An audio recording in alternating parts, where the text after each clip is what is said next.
আশা করি সবাই ভালো আছেন, সুস্থ আছেন। প্রিয় লিসেনার্স, আজকের এপিসোডে আপনাদের পাঠানো দুটি ঘটনা নিয়ে হাজির হয়েছি। আশা করছি ঘটনা দুটো আপনাদের ভয়ের এক ভিন্ন জগতে নিয়ে যেতে সক্ষম হবে ইনশাল্লাহ। ঘটনায় চলে যাব, তবে যাবার আগে সেই কথাগুলো যেগুলো সবসময় বলি, এই ভিডিওর লাইক বাটনে প্রেস করতে ভুলবেন না, আর ভিডিওর লিঙ্কটাও বেশি বেশি করে শেয়ার করে দেওয়ার অনুরোধ করছি, যাতে অনেকেই আমাদের সাথে যুক্ত হয়ে আজকের ঘটনাগুলো শুনে ভৌতিক আনন্দ পেতে পারেন। সেই সাথে আফনান দ্য হরর ওয়ার্ল্ড সম্পর্কেও জানতে পারেন। আফনান দ্য হরর ওয়ার্ল্ডের সাথে যুক্ত হয়ে তারাও তাদের জানা ঘটনাগুলো শেয়ার করতে পারেন। আপনারাও ঘটনা পাঠাতে পারেন লিখে বা রেকর্ড করে afnanthehorrorworldbd@gmail.com। এই ইমেল অ্যাড্রেসের স্পেলিংটা বলে দিচ্ছি, AFNANTHEHORRORWORLDBD, afnanthehorrorworldbd@gmail.com। স্পেলিংটাও আমরা আমাদের ভিডিওর ডেসক্রিপশনে দিয়ে রেখেছি। ঘটনা কেমন লাগছে তা জানিয়ে ভিডিওর কমেন্ট সেকশনে কমেন্ট করতে পারেন। এছাড়া আমাদের ফেসবুক পেজ আর গ্রুপ তো রয়েছে আফনান দ্য হরর ওয়ার্ল্ড নামে, সেখানে গিয়েও আপনারা আপনাদের মতামত জানাতে পারেন। চলুন ঘটনায় চলে যাব। আজকের এপিসোডের প্রথম যে ঘটনাটি আপনাদের সাথে শেয়ার করব, এই ঘটনাটি আমাদেরকে যিনি পাঠিয়েছেন তার নাম মোহাম্মদ জাবিদ। উনি ঢাকাতেই বর্তমানে লেখাপড়া করছেন, ঢাকার ফার্মগেট এলাকায় বসবাস করছেন। সেখানে একটি প্রতিষ্ঠানে উনি লেখাপড়া চালিয়ে যাচ্ছেন। ওনার দেশের বাড়ি সাতক্ষীরা জেলার কালীগঞ্জ উপজেলার দক্ষিণ শ্রীপুর ইউনিয়নের গোবিন্দকাটি গ্রামে। ঘটনাটি মূলত ঘটেছিল ওনার আম্মুর দাদার সাথে, আর ওই ঘটনার রেশ ধরে ঘটে যায় আরও একটি মর্মান্তিক ঘটনা। ওনার আম্মুর দাদার নাম শরীতুল্লাহ সর্দার। দুর্দান্ত সাহসী একজন মানুষ ছিলেন। ভূত প্রেতের ভয় ডর ওনাকে কখনোই আল্লাহর রহমতে কাবু করতে পারত না। ঘটনা যখন ঘটে তখন আনুমানিক সময়কাল 1955-56 সাল হবে, কারণ তখনকার দিনে তো মানুষ এভাবে সাল তারিখ এভাবে লিখে রাখতো না। কোনো বিশেষ ঘটনার প্রেক্ষাপটে যদি তাদেরকে বলা হতো যে ওই সময় সাল কত ছিল, তখন তারা আনুমানিক একটা সময় বলতে পারতেন। সেই হিসাবে বুঝে নিতে হবে যে ওইরকম একটা সময় হতে পারে। ওই সময় এই জাবিদ ভাইয়ের আম্মুর বাবা বেশ ছোট ছিলেন। তো ওই সময়ে ওই এলাকাতে একটা ছোট্ট কালভার্ট ছিল। কালভার্টটা নিয়ে কিন্তু একটা কথা প্রচলিত ছিল, সেটা হচ্ছে ওই কালভার্ট সংলগ্ন এলাকায় একটা ভয়ঙ্কর দুর্ধর্ষ জিন থাকতো, যার নাম ছিল ইনাইতি। এই ইনাইতি জিনটা মানুষের জন্য ভয়ঙ্করও না, দুর্ধর্ষও না। তাহলে মানুষ কেন ভয়ঙ্কর এবং দুর্ধর্ষ বলতো? কেনই বা ইনাইতির নামটা সবাই জেনে গিয়েছিল?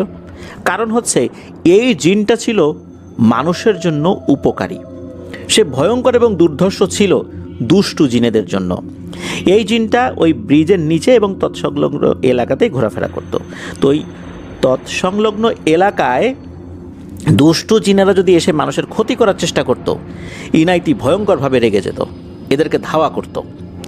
আরও একটি ব্যাপার হচ্ছে, এই ব্রিজের এখানে এসে কেউ যদি ভয় পেত কোনো কারণে, সে ভয় পাচ্ছে, অনেক রাত হয়ে গেছে, বাড়ি পর্যন্ত যেতে পারছে না, তখন যদি ইনাইতি ও ইনাইতি এইভাবে যদি ডাক দিত, তাহলে ইনাইতি নাকি সরাসরি সেই ডাকে সাড়া দিত। তবে এক্ষেত্রে একটা বিষয়, সেটা হচ্ছে কেউ শখ করে ইনাইতির সাথে কথা বলবে বা ডাকাডাকি করবে, এটা ইনাইতি মোটেও পছন্দ করতো না। ইনাইতি নাকি ওই ডাকে সাড়া দিয়ে জিজ্ঞেস করতো, কি সমস্যা বল। যদি বলা হতো আমার বাসায় যেতে খুব ভয় লাগতেছে, আমাকে একটু এগিয়ে দিয়ে আসো, তাহলে ইনাইতি এই কাজে সহযোগিতা করত। এছাড়া অন্য কোনো কাজে কোনো সহযোগিতা তার কাছ থেকে পাওয়া যেত না। অন্য কোনো কাজে যদি তাকে ডাকা হতো, কেউ শখ করে তার সাথে কথা বলবে, দেখবে, তাহলে তাদের জন্য কিন্তু ইনাইতি ভয়ঙ্কর আকার ধারণ করত। সে কখনো কাউকে ভয় দেখাতো না, কিন্তু এই সমস্ত মানুষ যাদের অতি আগ্রহ, তাদের জন্য সে ভয়ঙ্কর ছিল। তাছাড়া যারা ওই এলাকায় চলাফেরা করতে ভয় পেতেন, তাদের জন্য ইনাইতি ওই রাতের এক বন্ধু হিসাবেই আবির্ভূত হতো। কোনো একদিন এই শরীতুল্লাহ দাদা, উনি আমরা দাদা বলে সম্বোধন করব যেহেতু জাবিদ ভাইয়ের আম্মুর দাদা, ঘটনা বোঝার সুবিধার্থে। তো শরীতুল্লাহ দাদা উনি হাটে যাবেন। তো হাটে উনি গিয়েছেন, তবে হাটে যখন যাবার জন্য বাসা থেকে বের হবেন, তখন ওনার ছেলে অর্থাৎ জাবিদ ভাইয়ের নানা, মানে ওনার আম্মুর বাবা, উনি তো বায়না ধরছেন যে আমি যাব। এখন ছেলেকে খোকা বলে ডাকতেন, শরীয়তুল্লাহ দাদা ছেলেকে খোকা বলে ডাকতেন। তখন উনি বলছেন যে ঠিক আছে বাবা চলো। ছেলেটাকে খুবই আদর করতেন, মাটিতে সচরাচর হাঁটতে দিতেন না। যখন ওনার সাথে হাঁটতেন ছেলেটাকে কাঁধে বসিয়ে উনি সবসময় হাঁটাচলা করতেন। তো ছেলেটাকে কাঁধে বসিয়েই উনি হাঁটতে হাঁটতে চলে গেছেন হাটে, বাজারঘাট করেছেন। তো বাজারঘাট করতে করতে মোটামুটি সন্ধ্যা পার হয়ে গেছে। তখনকার জামানায় তো সন্ধ্যার পরপরই মানুষজন খাওয়া দাওয়া করে শুয়ে পড়তো। বিদ্যুৎবিহীন ওই সমস্ত এলাকাগুলোতে সন্ধ্যার পর মানুষকে খুঁজে পাওয়াই মুশকিল হতো, যে রাস্তাঘাটে হাঁটাহাঁটি করতেছে খুবই মুশকিল হতো, কারণ সারাদিন মানুষ অক্লান্ত পরিশ্রম করত, আর তারপরে তো মানুষজন ঘুমিয়ে যেত আর কি। আবার কাক ডাকা ভোরে ফজরের আজানের পরে বা আগেই উঠে যেত, এরকম একটা সিচুয়েশন ওই সময় ছিল। তো হাট থেকে যখন রওনা দিয়েছেন তখন এশার আজান হয়নি, বাট ওনারা যখন রওনা দিয়ে কিছুটা পথ এগিয়েছেন তখন পার্শ্ববর্তী মসজিদে এশার আজান শোনা যাচ্ছে। তখন কিন্তু মসজিদে মাইক ছিল না, ওই মুয়াজ্জিন সাহেব খালি গলাতেই আজান দিতেন। তো এই এশার আজান ওনারা শুনেছেন, এরপরে হাঁটা ধরেছেন। বাড়িতে ফিরতে ঘন্টাখানিক সময় লাগবে। তো যখন ছেলেকে আবার কাঁধে করে নিয়ে হাঁটা শুরু করেছেন, ওই ছোট ব্রিজ বা কালভার্টের কাছাকাছি যখন এসেছেন তখন এই শরীয়তুল্লাহ দাদার কেমন যেন একটু গা ছমছম করতে থাকে, কেমন যেন অন্যরকমের একটা অনুভূতি হতে থাকে। উনি চিন্তা করলেন যে এরকম অনুভূতি সাধারণত দুষ্টু জিনেরা যদি কাউকে ক্ষতি করার জন্য এসে থাকে তখন এরকম হতে পারে। উনি যেহেতু গ্রামের মানুষ ছিলেন, সাহসী মানুষ ছিলেন, কিছুটা আঁচ করতে পারতেন। ওই রকম দোয়া দুরুদ জানতেন না বা কবিরাজি জানতেন না, কিন্তু যেহেতু রাত বিরাতে চলাচল করতেন, মাছ ধরতেন, যার কারণে এই সমস্ত অনুভূতিগুলো ওনারা টের পেতেন। আর সাথে ওনার ছোট ছেলে আছে, এখন তারও তো একটা নিরাপত্তার ব্যাপার আছে। উনি ওই কালভার্টের কাছে এসে বলছেন যে ইনাইতি, ওই ইনাইতি আসিস নাকি? তখন গম্ভীর স্বরে ওই কালভার্টের নিচ থেকেই গম গম করে আওয়াজ আসছে, শরীয়তুল্লাহ কিরে ভয় পাচ্ছিস নাকি? তখন ওই দাদা বলছেন, হ্যাঁ ভয় তো একটু লাগতেছে, সাথে তো ছেলেটা আছে, একা থাকলে তো তোকে ডাকতাম না। তখন ওই ইনাইতিরা কি বলছে, হ্যাঁ রাস্তাঘাটে আজকে একটু সমস্যা বলে মনে হচ্ছে তোদের জন্য, যা আমি আসি তোদের পিছনে, সোজা হাঁটতে থাক। এদিকে এই জাবিদ ভাইয়ের আম্মুর বাবা যিনি, অর্থাৎ জাবিদ ভাইয়ের নানা যিনি, তাকে আবার এই শরীয়তুল্লাহ দাদা বলছেন যে বাবা তুমি কিন্তু পিছন দিকে তাকায়ও না, সামনের দিকে তাকায় থাকো, পারলে চোখ বন্ধ করে ঘুমাও, আমি তো কাঁধে তোমাকে ধরেই রাখছি। তো কাঁধের উপর উনি বসেছিলেন হচ্ছে ঘাড়ের দুই দিকে পা দিয়ে, এই পাশে এক পা, ওই পাশে আর এক পা, আর ওনার যে দুই হাত, এই দুই হাত আবার শরীয়তুল্লাহ দাদা ধরে রেখেছিলেন। সুতরাং ঘুমিয়ে গেলে ওনার পড়ে যাওয়ার কোনো সুযোগ নেই। উনি তো চোখ বন্ধ করে আছেন। কিছুক্ষণ পর পর জিজ্ঞেস করছেন, ইনাইতি আসিস না কি রে পেছনে? তখন ওই ইনাইতি জিন বলছে, হ্যাঁ আসি রে, যা সোজা আগা, আমি আসি। তো এইভাবে যেতে যেতে একটা রাস্তা পর্যন্ত চলে আসেন, যেই রাস্তাতে অনেকগুলো তাল গাছ ছিল, প্রায় 30-40টা তাল গাছ এক লাইনে ছিল। তো এই ইনাইতি জিন আবার এই তাল গাছের এরিয়াটা কখনো পার হতো না, তার সীমানা নাকি ওই পর্যন্তই ছিল। এই ব্রিজ তৎসংলগ্ন এলাকা এইটুকুর মধ্যেই ইনাইটি সীমাবদ্ধ থাকতো, কারণ এক একটা এলাকা কিন্তু নাকি ভাগ করা আছে। তো ওই এলাকায় অন্য দুষ্টু জিনেরা আছে, তো তাদের সাথে সে লড়াই করতে যেত না, কিন্তু তার এলাকায় যদি অন্য জিনেরা এসে মানুষকে ভয় দেখানোর চেষ্টা করত, সে সেটা প্রতিহত করত। তো ওই তাল গাছ পর্যন্ত এসে ইনাইটি বলতেছে যে যা এখন চলে যা, আমি তো এরপরে আর যাই না বা যাইতে পারি না, চলে যা, আল্লাহর নাম নিতে নিতে। তো এরপরে শরীয়তুল্লাহ দাদা তো উনি আগানো শুরু করেছেন। তো ওই যে পেছনে যখন এনআইটি আসছিল তখন কিন্তু একটা শব্দ হচ্ছিল, বোঝা যাচ্ছিল যে এনআইটি আসছে। তো শরীয়তুল্লাহ দাদা যখন ওই তাল গাছের ওই এরিয়াটা পার হচ্ছেন, হঠাৎ করে ওনার সামনে দিয়ে ঘোত ঘোত করতে করতে বিশাল আকৃতির একটা শূকর ওনাকে ক্রস করে চলে যায়। এত বড় শূকর, এটা কিন্তু উনি কখনোই দেখেন নাই। উনি বুঝতে পারেন যে একটা বিপদ মনে হয় হতে যাচ্ছে, কেননা ইনাইতি তো এখন এই দিকে আসবে না।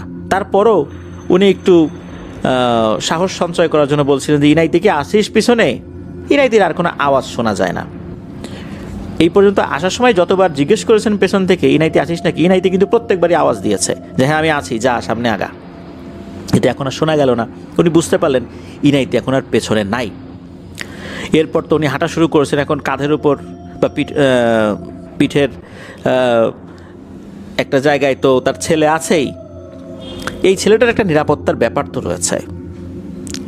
উনি দ্রুত বাড়ির দিকে আগানো শুরু করলেন।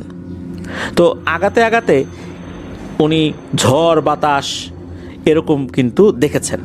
তো ওনার ছেলে আবার ওই কাঁধের উপর থাকতে থাকতেই কিছুটা ঘুমিয়ে পড়েছে। সে সামনের দিকে ঝুঁকে পড়েছে। তো ওইভাবেই হাত দিয়ে জড়িয়ে ধরে রেখেছেন কাঁধের উপর রেখেই। সে আর এইসব কিছু টের পাচ্ছে না ওইভাবে। ওইদিকে উনি যখন এগিয়ে যান তখন ঝড়ো বাতাস ঠিক ওইটুকুর মধ্যে হয়। আর মাঝে মাঝেই এই শূকরের আকৃতির কিছু প্রাণী দৌড়াদৌড়ি করে।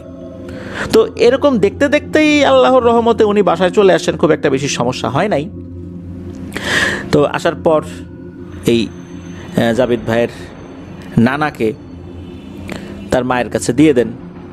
আর তখন শরীতুল্লাহ দাদা উনি ওনার স্ত্রীকে বলেন যে এই ঘটনা প্রতিমধ্যে তো এটা হয়েছে, ইনাইতি আসছিল একটা জায়গা পর্যন্ত, এরপর থেকে কিছু সমস্যা শুরু হয়েছে।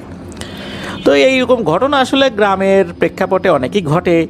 এই সমস্ত কথাবার্তাও শুনে অভ্যস্ত। আর শরীতুল্লাহ দাদার সাথে এই ধরনের ঘটনা এর আগেও ঘটেছে, যেটা ওনার স্ত্রীও জানেন। এগুলো নিয়ে খুব একটা বেশি পাত্তা দেন নাই।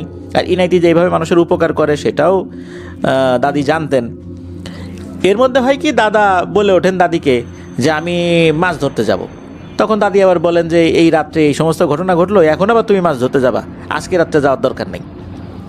এর মধ্যে আবার হয় কি, এই দাদার যিনি ভাই, এই ভাইয়ের ছেলে মানে ভাতিজা, ভাইপো, সে চলে আসছে।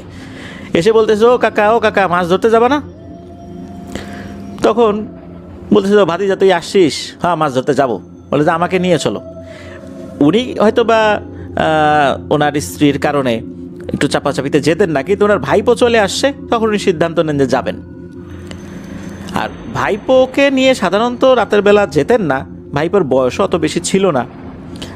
তখন উনি বললেন, অবশ্য একবার বলেছিলেন যে ভাতিজা তুই বাসায় যা, আজকে তোর যাওয়ার দরকার না, আমি একাই মাছ ধরতে যাব। তখন বলে যে না কাকা, আমি বাসা থেকে বলে আসছি যে মাছ ধরতে যাব, আমি যাব এখন। কি আর করা, ভাইপোকে নিয়ে মাছ ধরার জন্য বিলের দিকে বেরিয়ে গেছেন। মাছ ধরার যে সমস্ত সরঞ্জামাদি সেগুলো নিয়ে বের হয়েছেন। তো ওনারা এক ধরনের মাছ ধরার ফাঁদ ব্যবহার করতেন। আমাদের ফরিদপুর রাজবাড়ী অঞ্চলে এগুলোকে ঘূর্ণি বলে। এক এক এলাকায় এক এক নামে এটা অভিহিত করা হয়। পানির স্রোতের দিকে এগুলো যদি পেতে রাখা হতো তখন মাছ এর মধ্যে ঢুকে যেত, কিন্তু বেরোতে পারতো না। সাধারণত ছোট ছোট মাছ এগুলোতে আটকা পড়তো, বড় বড় মাছ এগুলোতে আসলে আটকা পড়তো না, কারণ বড় মাছ এগুলোর ভিতরে ঢুকতেই পারতো না। এগুলোতে মাছ একবার ঢুকে পড়লে আর বের হতে পারতো না। আর এই জায়গার যে ফাঁকা অংশগুলো ছিল, এদিক দিয়ে পানি আবার অন্য পাশ দিয়ে বের হয়ে যেত, মাছগুলো শুধু ওর মধ্যে আটকা পড়তো। এরকম কিছু জিনিস ওনারা নিয়ে বেরোয় যান।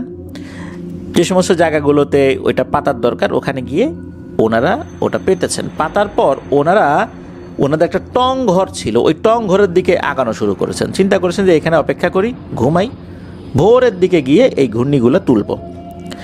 ওনারা যখন টং ঘরের দিকে আগানো শুরু করেছেন তো ওনারা একটা অদ্ভুত জিনিস দেখেন যে অনেকগুলো ছোট ছোট ছোট ছোট আলো এক জায়গা গোলাকৃতি একটা শেপ তৈরি করেছে, একটা সার্কেল তৈরি করেছে, তার মধ্যে অনেকগুলো ছোট ছোট ছোট ছোট আলো, এবং আলোগুলো একটু নড়াচড়া করছে। ওই গোলাকৃতি শেপ ধারণ করলেও নিজের অবস্থান থেকে একটু নড়াচড়া করছে।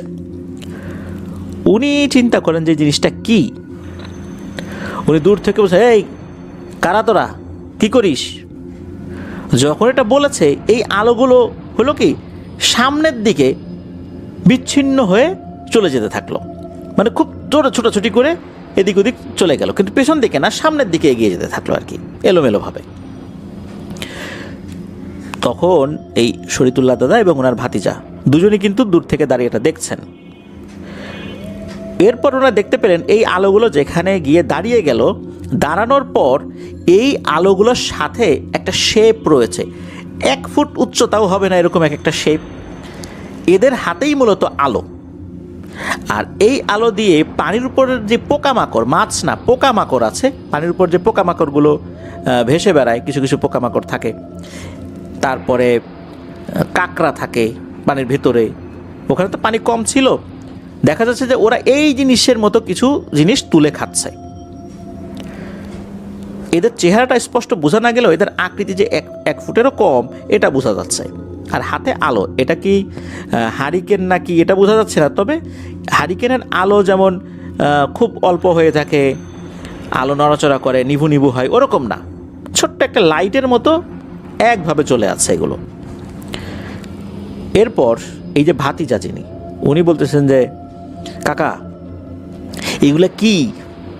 তখন ওই শরীতুল্লাহ দাদা বলছেন যে এগুলো যে কি তা তো তুই বুঝতে পারবি না, তবে এইগুলা যে কি আমি বুঝছি, ভয়ের কোনো কারণ নাই, দাঁড়ায় থাক, দেখ আমি কি করি। তখন এই শরীতুল্লাহ দাদা করেছেন কি, চিৎকার করে বিশ্রীভাবে গালিগালাজ শুরু করছেন ওইগুলোকে উদ্দেশ্য করে, এই তোরা কেন আসছিস এখানে, যা ভাগ এখান থেকে, এই সমস্ত তো বলছেনই। এর ভিতরে যত গালিগালাজ করার দরকার উনি করছেন।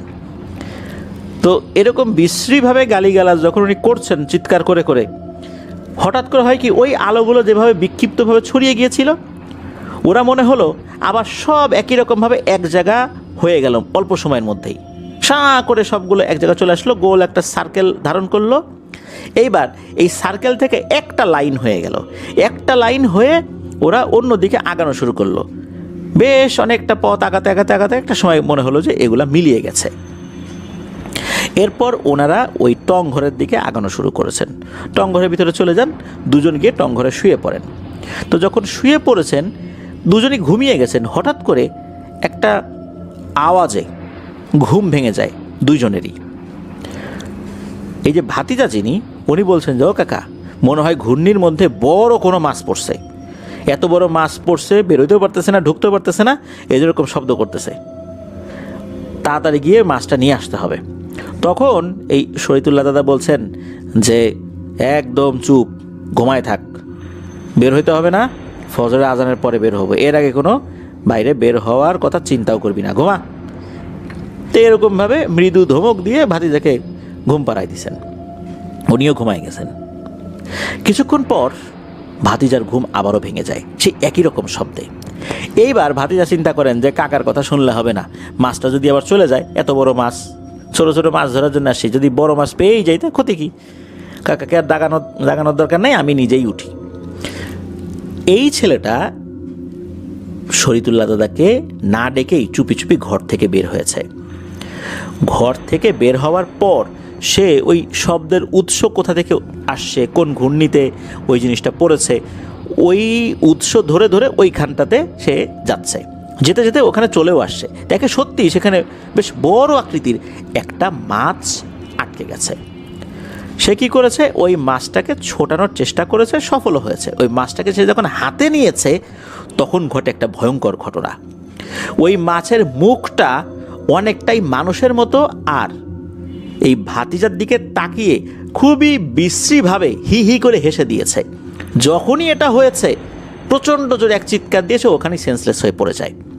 তার চিৎকারে এদিকে কাকার ঘুম ভেঙে গেছে, কাকা দেখে যে ভাতিজা পাশে নাই। তখন তো এই শরীতুল্লাহ দাদা উনি তো দ্রুত বাইরে বের হয়েছেন, বের হয়ে যা চিন্তা করেছিলেন সেটাই দেখে যে তার ভাতিজা পড়ে আছে। উনি তো ভাতিজাকে ওই সময়ের মতো টং ঘরে তুলে নিয়ে আসছেন, জ্ঞান ফেরানোর চেষ্টা করেছেন। পরে সকালবেলা উনি বাসায় নিয়ে গেছেন, বাসায় নিয়ে যাওয়ার পর তার যখন জ্ঞান ফিরেছে, এরপর কি হয়েছে সেটা বলে আর কি। এরপর তো এই শরীতুল্লাহ দাদা তার ভাতিজাকে খুব বকাঝকা করেন যে তোকে বারবার বললাম বের হইস না। সে ভাজে বসে কাকা আমি বুঝতে পারি নাই যে এই ঘটনা হবে। এরপর ওই ছেলেটার মারাত্মক জ্বর আসে। সে আসলে এতটাই ভয় পেয়েছিল, সে ভয়ের খোলে পড়ে গিয়েছিল। আমরা অনেক সময় বলি না ভয়ের খোলে পড়ে যাওয়া, অর্থাৎ এমন ভয় পাওয়া যার চিকিৎসা আসলে করাটা অসম্ভব। এই ভয়ের কারণে মানুষ মারা যায়।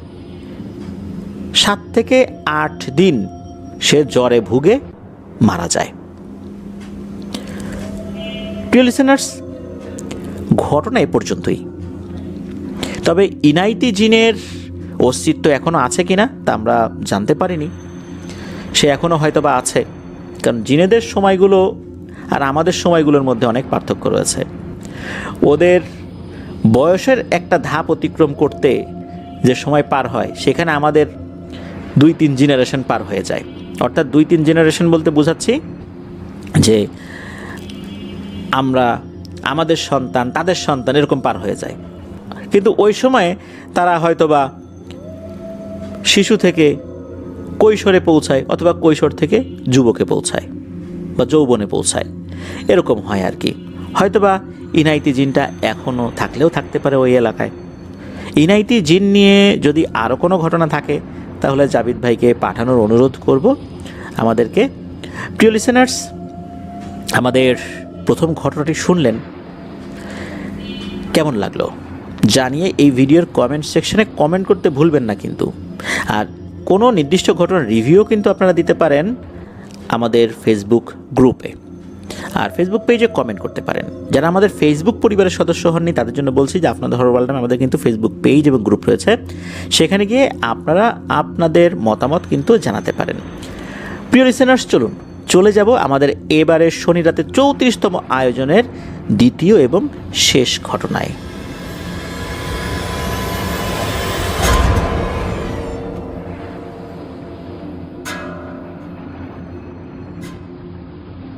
প্রিয় লিসেনার্স, ফিরে এলাম আমরা আমাদের এবারে শনি রাতে 34তম আয়োজনের দ্বিতীয় এবং শেষ ঘটনায়। এখন যে ঘটনাটি আপনাদের সাথে শেয়ার করব, এই ঘটনাটি আমাদেরকে যিনি পাঠিয়েছেন ওনার নাম মোহাম্মদ শামিরুল ইসলাম। ওনার পাঠানো একটি ঘটনা এর আগে আমরা প্রচার করেছিলাম। তো শামিরুল ইসলাম ভাইয়ের বাড়ি কুষ্টিয়া জেলার দৌলতপুর উপজেলার খলিশাকুণ্ডি ইউনিয়নের খলিশাকুণ্ডি গ্রামে। ঘটনাটি ওনার পরিবারের সাথেই ঘটে যাওয়া। ঘটনাটির সময়কাল 1985 সালের দিক থেকে শুরু। ওনার বাবা ভাইদের মধ্যে মেঝো। ওনার বড় চাচা রয়েছে, ছোট চাচা রয়েছে, আর ওনার বাবা মেঝো। যখন বিয়ে করেছেন, বিয়ের আগে থেকে বা পর থেকেই বড় ভাইয়ের সাথে জমিজমা নিয়ে একটা দ্বন্দ্ব ছিল। তবে এই দ্বন্দ্বটা মোটামুটি লেভেলের ছিল, একদম প্রকট না। এরকম জমিজমা নিয়ে ঝামেলা তো ভাই বোনদের মধ্যে থাকেই, এমনটাই ছিল আর কি। উনি বিয়ে করেছেন, সব কিছু ঠিকঠাক, বিয়ের 1 মাস 2 মাস পার হয়ে গেছে, এই পর্যন্ত স্বাভাবিক। এরপর থেকেই হঠাৎ করে একটা সমস্যা দেখা দেয়। সেটা হচ্ছে এই যে শামিরুল ইসলাম ভাইয়ের আম্মু, উনি হঠাৎ করেই অসুস্থ হয়ে পড়েন। এত অসুস্থ, উনি চলতে পারেন না, বসতে পারেন না, হাঁটতে পারেন না, মানে এমন একটা বিপর্যস্ত অবস্থা। এই যে ডাক্তার দেখানো হচ্ছে, ডাক্তার চিকিৎসা এই সমস্ত বিষয়ে কিন্তু কোনো ধরনের কোনো কার্পণ্য করেন নাই শামিরুল ইসলাম ভাইয়ের বাবা। উনি ওনার মতো করে সাধ্য অনুযায়ী সর্বোচ্চ লেভেলের ট্রিটমেন্টটা করানোর চেষ্টা করছিলেন, তবে ডাক্তার কোনো ধরনের কোনো অসুখ ধরতে পারছিলেন না।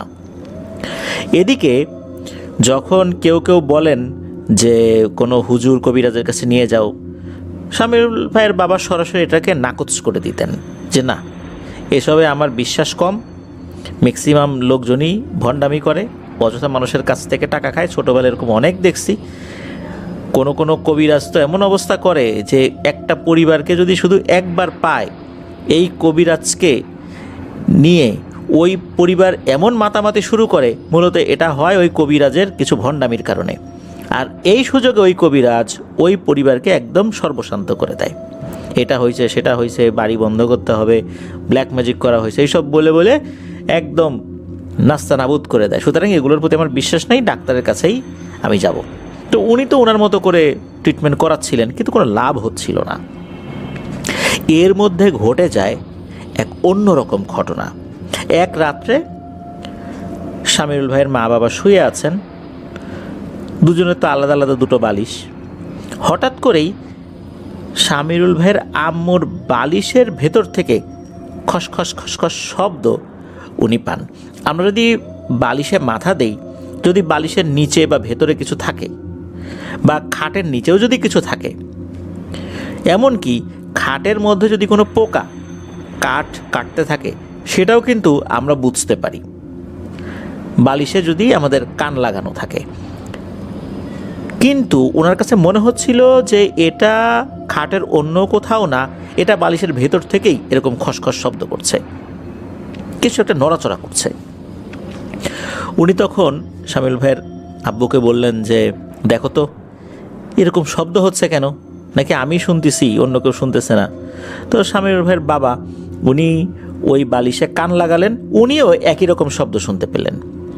তো জিনিসটা কি এরকম খসখস শব্দ করছে, এটা বেশ কৌতূহল সৃষ্টি করে ওনাদের ভিতরে। ওই সময় অবশ্য ওনারা এই বালিশটা খোলেন নাই, আর একটা বালিশ শামিউল ভাইয়ের মাকে দেন, রাতটা পার করেন, সকালবেলা গিয়ে এই বালিশটা খুলেছেন। আর বালিশটা খোলার পর ওনারা যা দেখেন তা দেখে একদম তাজ্জব হয়ে যান। বালিশটা খোলার পর তুলোগুলো যখন আলাদা করছিলেন, যে ভিতরে আসলে কি কোনো পোকা ঢুকেছে না কি হয়েছে, বেশিক্ষণ কষ্ট করতে হয় নাই। অল্প কিছু তুলো বের করার পরেই একটা লাল কাপড় বেরিয়ে আসে। আর এই লাল কাপড়টা একটা পোটলার মতো করে পেঁচানো ছিল আর কি। যখন ওই পোটলাটা খোলা হয়েছে বা ওই পুটলিটা খোলা হয়েছে, তখন দেখা গেল এক অদ্ভুত দৃশ্য। বেশ কিছু গাছের শেকড় বাকড় রয়েছে, দুটো তাবিজ রয়েছে, আর আরও একটা জিনিস রয়েছে, সেটা হচ্ছে একটা ছোট্ট বাদুড়, চামচিকা সাইজের ছোট্ট বাদুড়। বাদুড়টা খুব দুর্বল হয়ে পড়েছে, একদম শুকিয়ে গেছে, মানে শুকিয়ে একদম কাঠ হয়ে যাওয়া বলতে যেটা বোঝায়, মনে হচ্ছে কোনো মতে সে জান নিয়ে বেঁচে আছে, নড়াচড়া করার একটু চেষ্টা করছে আর কি। বালিশের মধ্যে বাদুড় আসলো কোত্থেকে, এটা কে রাখলো? আর এই যে লাল কাপড়টা, এই লাল কাপড়টা বেশ চকচকে ছিল, বেনারসি শাড়ির মতো মনে হচ্ছিল। লাল বেনারসি শাড়ি থাকে না, মনে হচ্ছে এরকম কোনো একটা লাল কাপড়ের ভেতরে এই জিনিসগুলো রাখা হয়েছিল। আর শেকড়গুলো যেহেতু শুকিয়ে গিয়েছিল, এটা কোন গাছের এটা বোঝা যাচ্ছিল না। তো যখন এই জিনিসটা বের হয়, বের হওয়ার পর ওনারা চিন্তা করতে থাকেন যে এইটা কোত্থেকে আসলো, কে এই কাজটা করলো। পরিবারের অন্য সদস্য যারা রয়েছেন, বিশেষ করে এই শামিউল ভাইয়ের বড় চাচা, ছোট চাচা, তাদের সাথে এই বিষয়ে ওরকমভাবে ওই সময় পরামর্শ করেন নাই বা আলোচনা করেন নাই। এটা নিয়ে সোজা চলে যান ওনার শ্বশুর বাড়িতে, অর্থাৎ শামিউল ভাইয়ের নানা বাড়িতে। সেখানে গিয়ে শামিউল ভাইয়ের বাবা যখন শামিউল ভাইয়ের নানা নানিকে দেখান, অর্থাৎ ওনার মায়ের মা বাবাকে দেখান, তখন ওনারা বলেন যে আমাদের কাছে তো বিষয়টা ভালো মনে হচ্ছে না, মনে হচ্ছে আমাদের মেয়ের অসুস্থতার পিছনে অন্য কোনো কারণ আছে, তুমি কোনো কবিরাজকে দেখাও। উনি তো এগুলো দেখাতে রাজি হন না। এখানে আরও একটা বিষয়, যে একটা কাগজ জাতীয় বা এরকম কোনো কিছু একটা ছিল, যেখানে ভিন্ন ভাষায়, এটা কি আরবি না অন্য কিছু, বেশ কিছু লেখা ছিল, নকশার মতো আঁকা ছিল। আর এই জিনিসটা ছিল তাবিজের ভিতরে, তাবিজটা খোলা হয়েছিল, খুলে এটা বের করা হয়েছিল। তো বারবার যখন বলা হচ্ছে যে ভালো কোনো কবিরাজকে দেখাও, একটা পর্যায়ে এসে শামিউল ভাইয়ের বাবা অনিচ্ছা থাকা সত্ত্বেও রাজি হন। তো একজন ভালো কবিরাজের সন্ধানের একটা চেষ্টা উনি করেন, পাওয়াও যায়। তো সেই কবিরাজের কাছে যখন এই জিনিসগুলো দেখানো হয়, তখনও কিন্তু এই বাদুড়টা জীবিত ছিল। বাদুড় বলতে একটা চামচিকা আর কি, ওটা জীবিত ছিল, নড়াচড়া করছিল। খুব অল্প সময়ের মধ্যেই কবিরাজের সন্ধান পাওয়া গেছে আর কি। মানে দিনের পর দিন পার হয়ে গেছে, বিষয়টা এরকম না ওই দিন বিকেলে বা সন্ধ্যার দিকে এরকম পাওয়া যায় কবিরাজের সন্ধান। তো কবিরাজের কাছে নিয়ে যাওয়া হলে কবিরাজ দেখেই আটকে ওঠেন, বলে সর্বনাশ, এর তো ভয়ঙ্কর মরণ বান মারা হয়েছে আপনার স্ত্রীর উপরে। এটা তো এই শামিউল ভাইয়ের বাবা বিশ্বাস করতে চান না, ওনার তো এসবে বিশ্বাস নাই। উনি বলেন যে এ সমস্ত কথা তো ছোটোবেলা থেকেই বিভিন্ন কবিরাজের মুখে শুনি, কিছু থেকে কিছু এলেই বলে যে জাদু করা হয়েছে, আর সবাই খালি টাকা খায়। এটা যে আসলেই কালো জাদু করা হয়েছে, এর প্রমাণ কি, এর প্রমাণ দিতে পারবেন? কবিরাজ বলে যে আসলে এটা তো সরাসরি প্রমাণ করা সম্ভব না, ভিন্নভাবে পরোক্ষভাবে প্রমাণ করা সম্ভব। এরপরে আবার শামিউল ভাইয়ের বাবা বলেন যে আপনি আমার স্ত্রীকে চিকিৎসা করবেন, দিনের পর দিন পার করবেন, এভাবে তো হবে না, আমার স্ত্রীর যে অসুস্থতা, আপনার অপেক্ষায় থাকলে তো আরও ক্ষতি হতে পারে। আপনি যে আসলে ভালো মানের কবিরাজ, ভণ্ড না, আমি বুঝবো কিভাবে? আমাকে প্রমাণ দেন। তো কবিরাজ বললেন যে কীভাবে প্রমাণ দিব বলেন, আপনি কি প্রমাণ চান? আমি আমার জায়গা থেকে চেষ্টা করব। তখন বলেন যে ঠিক আছে, কালকে আমার বাসায় আসেন, এখন তো বেলা চলে গেছে, তারপর দেখি আপনাকে কিভাবে পরীক্ষা করা যায়। তো কবিরাজ বলেন যে ঠিক আছে, আমি আসবো, কালকে আসবো। আর কবিরাজ ওই উপকরণগুলো নিয়ে যান। উনি বলেন যে এই জিনিসগুলো এখনই নষ্ট করতে হবে, তা না হলে বড় ধরনের বিপদ হবে। এখন যদি এই চামচিকাটা মারা যায়, তাহলে এই শামিরুল ভাইয়ের আম্মার আরও বড় ধরনের ক্ষতি হবে বলে জানিয়েছেন ওই কবিরাজ। তো কবিরাজ ওনার মতো করে সেগুলো রুকিয়া করে ওগুলো নষ্ট করে দিয়েছিলেন আর কি। পরের দিন কবিরাজ শামিরুল ভাইদের বাড়িতে আসেন। আসার পর শামিরুল ভাইয়ের বাবা উনি বলেন যে এখন আপনার কি পরীক্ষা নেওয়া যায়, আমি চিন্তা ভাবনা করছি। তখন কবির বলে ঠিক আছে, বলেন আমাকে।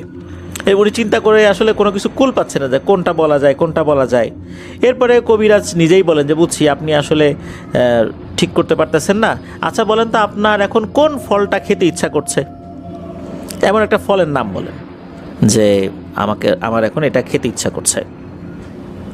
তখন শামিরুল ভাইয়ের বাবা বলেন যে আমার একদম ফ্রেশ তরতাজা আপেল খেতে ইচ্ছে করছে। তখন ওই কবিরাজ বলেন যে ঠিক আছে, তাই হবে, আমি আমার জিনদেরকে বলছি, ওরা আপনাকে এখনই আপেল এনে খাওয়াবে। তখন আবার শামিরুল ভাইয়ের বাবা বলেন যে না, আমার একার খেলে হবে না, আরও অনেককেই খেতে হবে। বলে ঠিক আছে, কোনো সমস্যা নেই। অল্প সময়ের মধ্যেই ওনাদের বাড়ির যে টিনের চাল, এই টিনের চালের উপরে ধরাম ধরাম শব্দ শুরু হয়েছে। উপর দিকে যখন তাকিয়েছে দেখা যাচ্ছে যে শূন্যের উপর থেকে আপেলগুলো টিনের চালের উপর পড়ে ওগুলো আবার গড়িয়ে উঠোনে এসে পড়লো। আর এগুলো এতটা রসালো ছিল, মাত্র গাছ থেকে পেরে আনা হয়েছে এমন, সেগুলো দিয়ে রস পড়ছিল। বিশেষ করে এই যে ধরম ধরম করে পড়েছে, আবার মাটিতে পড়েছে, জায়গায় জায়গায় ফেটে গেছে। তো সেটা ধুয়ে ওনারা খান, খেয়ে দেখেন যে মাত্রই মনে হলো যে এই গাছ থেকে পেরে আনা হয়েছে, এমন ফ্রেশ ফল, এমনটা ওনাদের কাছে মনে হয়েছে। যাই হোক, এটা যখন হলো, এরপরে শামিরুল ভাইয়ের বাবা বলেন যে আমার এখনও বিশ্বাস হচ্ছে না, হতে পারে যে অন্য কোনোভাবে পেছন থেকে কাউকে দিয়ে ঢিল মারাইছেন আপনারা, হতে পারে। দেখি আমাকে এখন আনারস এনে খাওয়ান তো। ওই সময় আবার আনারসের সিজন ছিল না। এখন সিজন ছাড়া ফল কোথায় পাওয়া যাবে? এটা নিশ্চয়ই আশেপাশে পাওয়া যাবে না, কোনো এক দূর প্রান্তে হয়তোবা পাহাড়ি এলাকায় আনারস চাষ হয়েছে সিজন ছাড়া, সেখানে পাওয়া যেতে পারে। তো ওই সময় আনারসও একই রকমভাবে টিনের চালে এসে পড়ে। তখন এই শামিরুল ভাইয়ের বাবা বলেন যে ঠিক আছে, আমি বুঝতে পারছি, আল্লাহ ভরসা, আপনাকে আমার স্ত্রীর চিকিৎসার অনুমতি দিলাম, আপনি শুরু করেন কাজ। এরপর ওই কবিরাজ উনি যে তথ্য বলেন, এই তথ্য শোনার পর সবাই বেশ চমকে যান। উনি জানান যে বালিশের ভেতরে যে জিনিসটা রাখা হয়েছে, এই জিনিসটা তো আল্লাহর রহমতে ধরা পড়ে গেছে, কিন্তু এটা দিয়েও বা এটা নষ্ট করা হলেও শামিরুল ভাইয়ের আম্মুকে বাঁচানো সম্ভব হবে না, যদি না আরও 3টা জাদুর উপকরণ নষ্ট না করা হয়। একটা জাদুর উপকরণ ওই বাড়িরই, অর্থাৎ শামিরুল ভাইদের বাড়িরই চুলার ওখানে পুঁতে রাখা হয়েছে, এবং ওই কবিরাজ জানান যে আপনাদের চুলা যেখানে, সেখান থেকে 6 ইঞ্চি গর্ত করতে হবে। একটা জায়গা দেখিয়ে দেন যে এই জায়গায় 6 ইঞ্চি গর্ত করেন, এইখানে একটা তাবিজ রয়েছে। শামিরুল ভাইয়ের বাবা উনি ওখানে খুঁড়তে থাকেন। সত্যি 6 ইঞ্চি নিচে লাল কাপড়ে মোড়ানো একটা তাবিজ পাওয়া যায়। ওইটার মধ্যেও কিন্তু বিভিন্ন ধরনের গাছগাছরা ছিল। আর এই লাল কাপড়টা কিন্তু সাধারণ লাল কাপড় না, ওই লাল বেনারসি শাড়ির মনে হচ্ছে কোনো একটা অংশ। বালিশের ভেতরে যেমনটা পাওয়া গেছিল ঠিক ওই রকমই। এর ভিতরে একটা তাবিজ রয়েছে, গাছগাছরা রয়েছে, তবে কোনো প্রাণীর অস্তিত্ব ছিল না আর কি, ওটা ওইভাবেই করা ছিল। তো ওইটা বের করে নিয়ে আসা হয়। এরপর 2টো জাদুর উপকরণ ছিল, তবে এই 2টো জাদুর উপকরণ এমন জায়গায় রাখা হয়েছে এখান থেকে জিনেরা আনতে পারবে না বলে সরাসরি জানিয়ে দিয়েছিল ওই কবিরাজকে। কবিরাজ বললেন যে এই উপকরণগুলো আসলে এমন নাপাক জায়গায় এখান থেকে তুলে আনাটা অত্যন্ত দুরূহ ব্যাপার, আর এটা খুঁজে বের করাটাও অত্যন্ত দুরূহ ব্যাপার। তবে কবিরাজ জানান যে উনি ওনার ওস্তাদের কাছ থেকে বিশেষ এক ধরনের পদ্ধতি শিখেছেন। এই পদ্ধতি অনুযায়ী এই তাবিজটা তুলে আনা সম্ভব বা এই জাদুর উপকরণটা বের করে আনা সম্ভব। তবে সেটা হঠাৎ করে শুনলে বা দেখলে যে কারো গা ঘিন ঘিন করতে পারে। কবিরাজ জানিয়ে দিলেন যে এই জাদুর উপকরণটা কোনোভাবে খুঁজে বের করা সম্ভব হবে না, কারণ এই নাপাক জায়গায় এমন কিছু দুষ্টু এবং নাপাক জিনেরা ঢুকতে পারে, ভালো জিনেরা এখানে ঢুকতে পারে না। সেটা হচ্ছে ওয়াশরুমের একদম নিচের দিকে যেখানে ময়লা আবর্জনা জমা হয়, আর হচ্ছে যেখানে জল বিয়োগ করা হয়, এই জায়গাতে, এই দুই জায়গাতে দুটো জাদুর উপকরণ রাখা হয়েছে।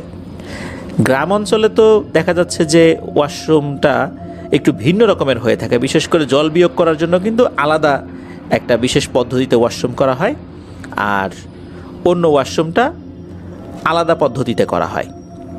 এটা কিন্তু আমরা অনেক সময় দেখেছি, মসজিদগুলোতেও কিন্তু এরকম দেখা যায় যে এভাবে আলাদা আলাদা করা থাকে, একটার মধ্যে সব কিছু না। তো ওই কবিরাজ জানান যে উনি এমন একটা পদ্ধতি জানেন যে পদ্ধতিতে ওই জাদুর উপকরণটা ওনার মুখের ভেতরে চলে আসবে। এইটা আপাতত দৃষ্টিতে শুনলে খুবই ঘিন ঘিন করে উঠবে গা, এরকমটা মনে হবে। তবে এছাড়া আর কোনো উপায় নাই উনি জানান।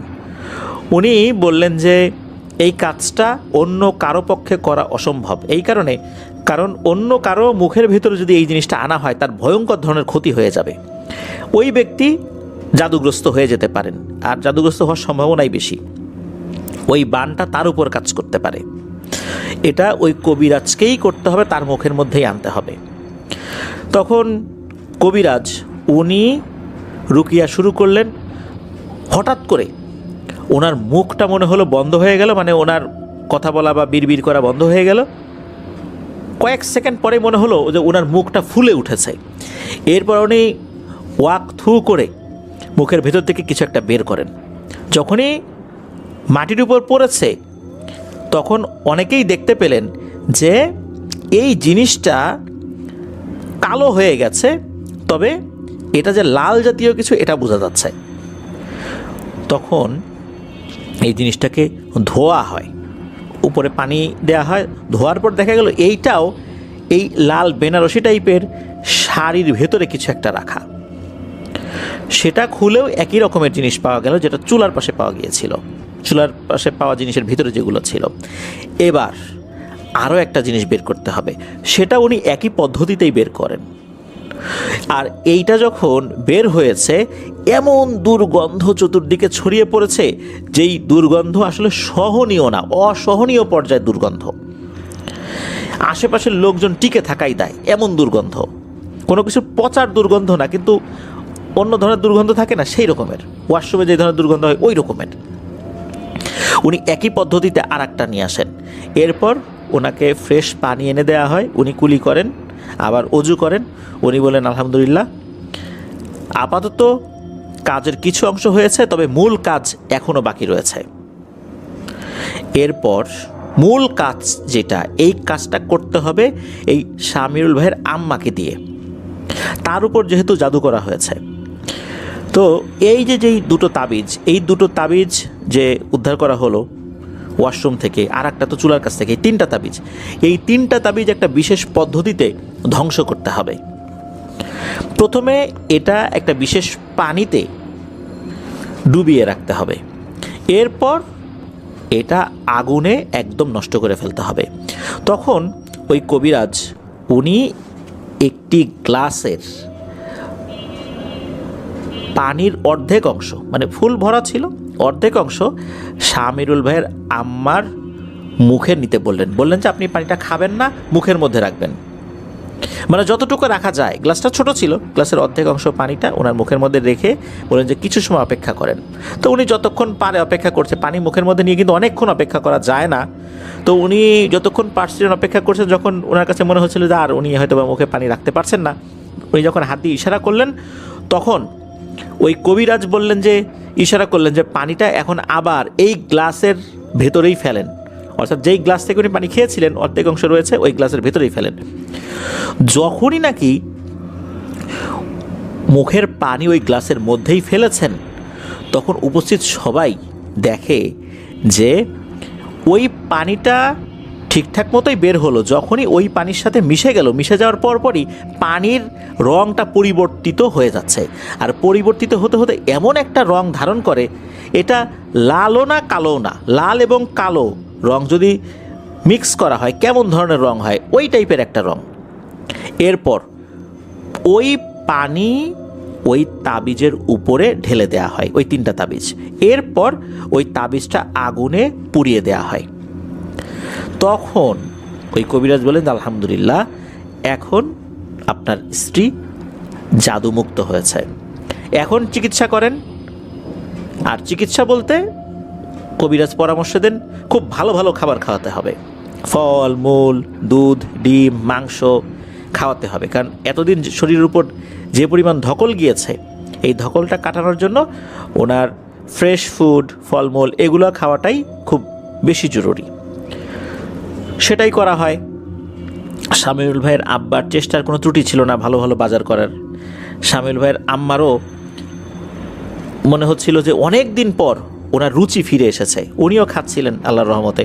আস্তে আস্তে উনি সুস্থ হতে থাকেন, আলহামদুলিল্লাহ। আর এই যে শামিউল ভাইয়ের আব্বু, উনি তো কবিরাজি চিকিৎসায় বিশ্বাস করতেনই না, কারণ অনেক ভণ্ড কবিরাজ উনি ছোটোবেলা থেকে দেখতে দেখতে এগুলোর প্রতি বিশ্বাস একদমই উঠে গিয়েছিল। উনি এতটাই খুশি হয়েছিলেন ওই কবিরাজের উপরে, উনি ওই সময়, সেই 1985 সালের কথা বলছি, যে ওই সময়ে উনি লুঙ্গি, পাঞ্জাবি, পায়জামা এরকম বেশ কিছু উপঢৌকন উনি ওই কবিরাজের জন্য কিনেছিলেন, কবিরাজকে উপহার দিয়েছিলেন। আরও বেশ কিছু হাদিয়া দিয়েছিলেন আর কি। কবিরাজও খুব খুশি হয়েছিলেন যে এরকম একটা জটিল কাজ, শেষ মুহূর্তে এসে এরকম একটা জটিল কাজ উনি আল্লাহর রহমতে করতে পেরেছিলেন। কে এই কাজটা করলো? কে এই ভয়ঙ্কর কাজটা করলো? জানা গেল এই কাজটি করেছে শামিরুল ভাইয়ের বড় চাচি। তিনি এই ভয়ঙ্কর কাজটি করেছেন। যেহেতু ওই বাসায় আসা যাওয়া তার ছিল, এই সুযোগে সে বেনারসি শাড়ির একটা অংশ নিতেও সক্ষম হয়েছিলেন। তো এইভাবেই লাল কাপড়টা সংগ্রহ করা হয়েছে। তারপরে কবিরাজকে দিয়েছেন, কবিরাজ তার পদ্ধতিতে জাদুটোনা করেছে।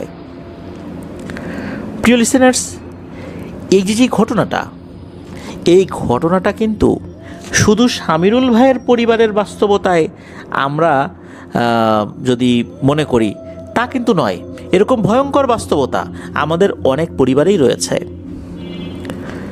এরকম ঘটনা অধিকাংশ ক্ষেত্রেই আত্মীয় স্বজনদের ক্ষেত্রে ঘটে। সম্পত্তির জন্য কোনো একজন ব্যক্তির ওয়াইফের উপরে কালো জাদু করা হচ্ছে, কোনো ব্যক্তির সন্তানদের উপরে কালো জাদু করা হচ্ছে যাতে কোনো ওয়ারিশ জীবিত না থাকে। তো যিনি কালো জাদু করছেন উনি কি আসলে বুকে হাত দিয়ে বলতে পারবেন যে উনি যেই উদ্দেশ্যে কালো জাদু করছেন সম্পত্তির জন্য, এই সম্পত্তি উনি পাবেন, উনি ভোগ দখল করে যেতে পারবেন? এটা তো উনিও জানেন না, কিন্তু লোভের বশবর্তী হয়ে উনি এই কাজটি করছেন। কারণ হয়তোবা উনি আল্লাহ তাআলার কাছ থেকে গ্যারান্টি ওয়ারেন্টি পেয়ে গেছেন যে উনি ওই সময় পর্যন্ত হায়াত পাবেন, আর সেই সময়ের মধ্যে এই সম্পত্তি ওনার কাছে আসবে। মনে হচ্ছে যে আল্লাহ তাআলার কাছ থেকে উনি গ্যারান্টি ওয়ারেন্টি পেয়ে গেছেন যে আল্লাহ তাআলা তাকে ওই সময় পর্যন্ত বাঁচিয়ে রাখবেন। আসলে কি তাই? আমরা কি কেউ জানি যে আমরা কখন আল্লাহ তাআলার ডাকে সাড়া দিয়ে চলে যাব? তারপরেও কিন্তু মানুষ এই ধরনের কর্মকাণ্ডে লিপ্ত হচ্ছে। আমরা কেউ জানি না আমরা সেই জিনিসটা আদতে পাবো কি না। আর যদি কোনো ব্যক্তি সেটা পেয়েও যায়, এটার পরিণতি পরবর্তীতে আমাদের সন্তানদের ক্ষেত্রে কি হবে সেটা আমরা ভাবি না। এর পরিণতি কিন্তু ভালো হয় না। আর জাদুর পরিণতি ইহকাল পরকালে যে কি হবে তা তো আল্লাহ তাআলা নিজেই বলে দিয়েছেন। যে ব্যক্তি জাদু করলো সে জাহান্নামে তার আবাসস্থল বানিয়ে নিল। রাসূল সাল্লাল্লাহু আলাইহি ওয়াসাল্লাম তো এই বিষয়ে খুব কঠোরভাবে নিষেধ করেছেন। এরকম ঘটনা হর হামেশাই হচ্ছে, কিন্তু আমরা বুঝতে পারছি না। ইদানিং অফিস আদালতেও অফিসের অধস্তন বিভিন্ন কর্মচারীদের মাধ্যম দিয়ে সিনিয়র অফিসারদের উপরে জাদুর প্রভাবটা ইদানিং লক্ষ্য করা যাচ্ছে। অনেকেই অধস্তন কর্মচারী দ্বারা জাদুর শিকার হচ্ছেন। সিনিয়র অফিসারকে বশীভূত করা জাদুটোনার মাধ্যম দিয়ে, এটা কিন্তু হরহামেশাই হচ্ছে। দেখা যাচ্ছে যে কোনো একজন সিনিয়র অফিসার কোনো একজন পার্টিকুলার ব্যক্তির কথা ছাড়া কোনো কাজই করেন না, অথচ সেটা করা কিন্তু আপাতত দৃষ্টিতে মনে হচ্ছে যে সেটা ঠিক হচ্ছে না, বা এটা ওনার দ্বারা ঠিক হচ্ছে না, বা এটা ওনার দ্বারা পসিবলও না, তারপরও কেন যেন হয়ে যাচ্ছে আর কি। এরকম অসংখ্য বিষয়গুলো কিন্তু আমি ইদানিং শুনতে পাচ্ছি যে এটা হচ্ছে। এটা সরাসরি ওভাবে বোঝা যায় না, তার শরীরের উপর ওভাবে প্রভাব ফেলে না, ইনডাইরেক্টলি প্রভাব ফেলে। নির্দিষ্ট একজন ব্যক্তির আজ্ঞাবহ উনি হয়ে যান, আর সেই ব্যক্তি সিনিয়র অফিসারকে দিয়ে বিভিন্ন ধরনের উদ্দেশ্য সাধন করান। এরকম অনেক ব্যাপার কিন্তু ইদানিং হচ্ছেও। আপনারা এই সমস্ত বিষয়ে কিন্তু অত্যন্ত সতর্ক থাকবেন। আমাদের লিসেনারগণ যারা রয়েছেন, যারা আজকের এই ঘটনাটি শুনলেন, আমি বেশ কিছু বিষয় কিন্তু বললাম, তা আল্লাহ আমাদেরকে হেফাজত করার তৌফিক দান করুন। আল্লাহ আমাদেরকে নিরাপদে রাখুন। যাবতীয় জাদু টোনা অর্থাৎ সেহের, হাসাদ, হিংসা, আইন, বদনজর এগুলো থেকে আল্লাহ তাআলা আমাদেরকে হেফাজত করুন। আল্লাহ যদি আমাদেরকে হেফাজতে না রাখেন তাহলে আমরা শুধু আমল করে এগুলো থেকে বেঁচে থাকতে পারবো না। আমল অবশ্যই প্রয়োজন আছে, তবে আল্লাহর রহমতও দরকার আছে। শুধু আমলের দ্বারা যেমন কেউ জান্নাতে যেতে পারবে না আল্লাহর রহমত ছাড়া, শুধু আমলের দ্বারাও আমরা এগুলো থেকে বেঁচে থাকতে পারবো না আল্লাহর রহমত ছাড়া। আল্লাহ আমাদেরকে রহমত করুন, দয়া করুন, নিরাপদে রাখুন। আমাদের সবাইকে আল্লাহ তাআলা তার রহমতের চাদরে ঢেকে রাখুন। আইন, হাসাদ, সেহের থেকে হেফাজতে রাখুন। হঠাৎ বিপদ থেকে আল্লাহ তাআলা হেফাজতে রাখুন। প্রিয় লিসেনার্স, আজকের এপিসোড এ পর্যন্তই। জাবিদ ভাই, শামিরুল ভাইকে ধন্যবাদ জানাচ্ছি আপনাদের ঘটনার জন্য। আশা করি আপনাদের কাছ থেকে আরও ঘটনা ইনশাল্লাহ পাবো। সেই সাথে যারা পুরো এপিসোডটি শুনলেন তাদের জন্য অসংখ্য